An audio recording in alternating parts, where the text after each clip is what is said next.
May isang lalaki na nakatira sa isang liblib na baryo, at doon sa baryo nila, pangtutuba ang pangunahing hanap buhay ng mga tao doon. Itago na lang natin sa pangalang Kaloy ang lalaking iyon. Mag-isa na lang si Kaloy sa buhay. Iniwan siya ng kanyang pamilya sa kadahilan ng nauubos ang kanyang pera sa pag-inom. Uuwi siya ng madaling araw at lasing pa ito. Di niya man lang inisip na may isang pamilya ang nag-aalala at naghihintay sa kanya. Kung minsan pa nga, kapag nagtatalo sila ng asawa niya, pinagbubuhatan niya ito ng kamay. Binubugbog niya ito hanggang sa di na ito lumaban sa kanya. Pinagtitinginan lang naman sila ng kanilang mga anak. Kaya isang araw, di na nagtaka si Kaloy kung bakit wala na ang kanyang pamilya sa kanilang tahanan. At sa araw-araw na buhay ni Kaloy, doon niya lang nakumpirma ang labis na kalungkutan. Wala na rin siyang magagawa kundi tanggapin at sirain na lamang ang kanyang buhay.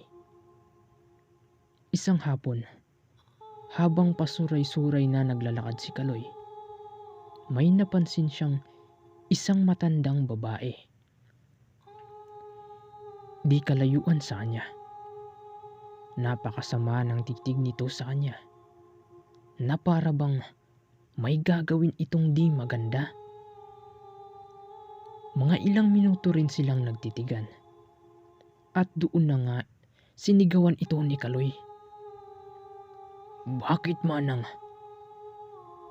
Ano bang problema? Gusto mo bang masaktan?" Yung matanda naman, nanlilisik lang yung mga mata habang dahan-dahan na umaatras at nagwika ng, "Magbabayad ka sa ginawa mo, Kaloy." Nang marinig naman ito ni Kaloy, labis naman siyang nagtaka, gawa ng paano siya nito nakilala.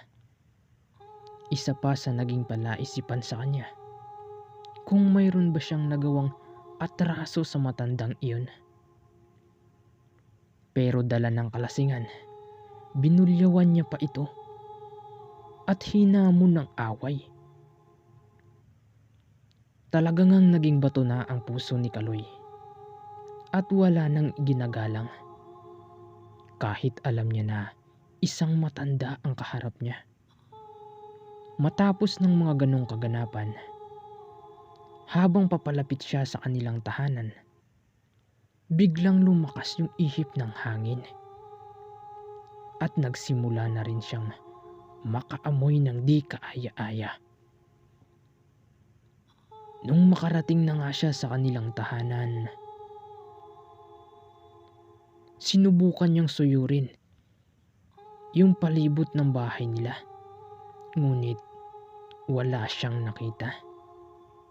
Sa isip-isip niya, baka may namatay lang na hayop di kalayuan sa kanila. Kinagabihan, di makatulog si Kaloy, gawa ng sa tuwing ipipilit niyang ipikit ang kanyang mga mata, mayroong tumatawag sa pangalan niya.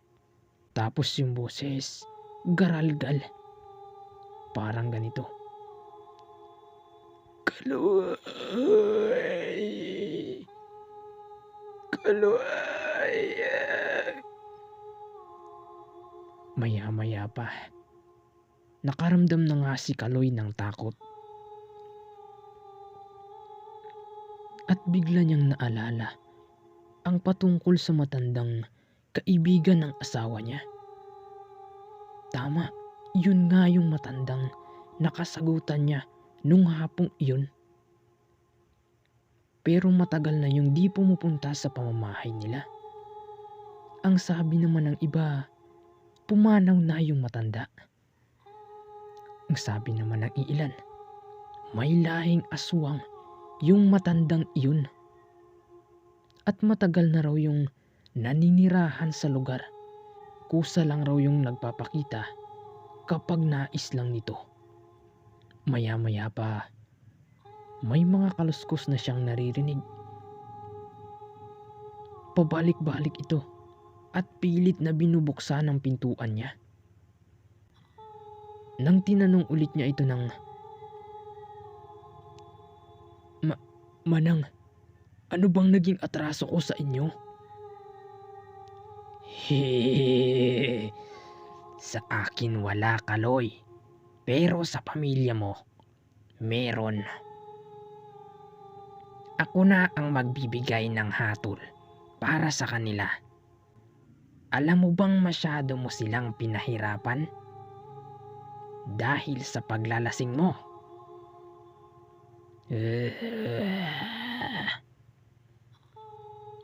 Maya-maya pa, habang nakasandal ang katawan niya sa dingding, biglang may napakaputlang kamay ang lumusot at hinila ang kanyang mga paa. Sa sobrang lakas ng nilalang, di na ito nabawi ni Kaloy. At doon na nga nagsimula ang kalbaryo ng buhay ni Kaloy. Unti-unti na siyang nakakaramdam ng sakit at para bang may kung anong bagay ang pilit na bumabaon sa kanyang binti.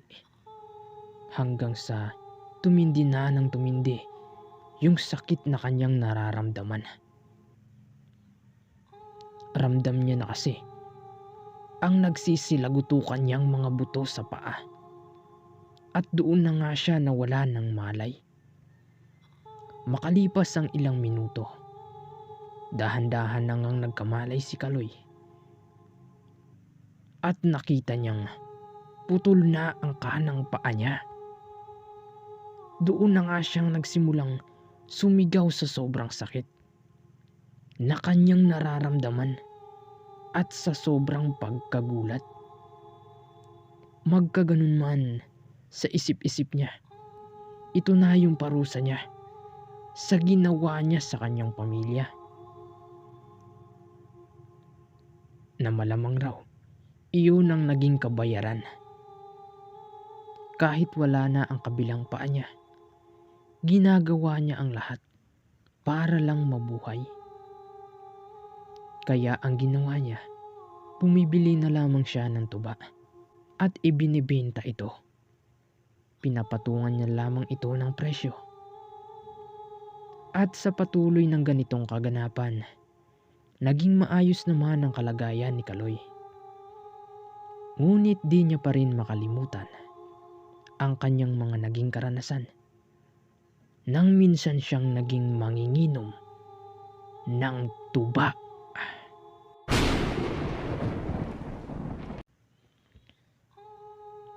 So yun guys, grabe no. Biruin mo kasi iniwan niya yung responsibilidad niya. So yun talaga yung naging kabayaran. Di ba? Malamang talaga yung kaibigan ng asawa niya na yun, tinulungan yung asawa niya. O kaya naman, nagsumbong siguro yun sa asawa niya, di ba? Siguro naghingi yun ng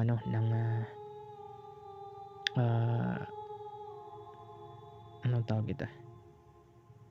Siguro humingi siya ng tulong doon, di ba? Para baguhin yung buhay ni Kaloy. Kasi nga, di ba? Binubugbog niya pa yung asawa niya. Tapos uuwi pa siya ng lasing.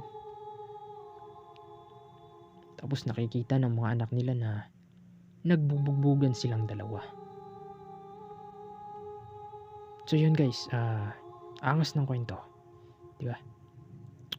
So yun, salamat nga pala sa pakikinig. Sana magustuhan nyo. Hanggang sa muli nating kwento.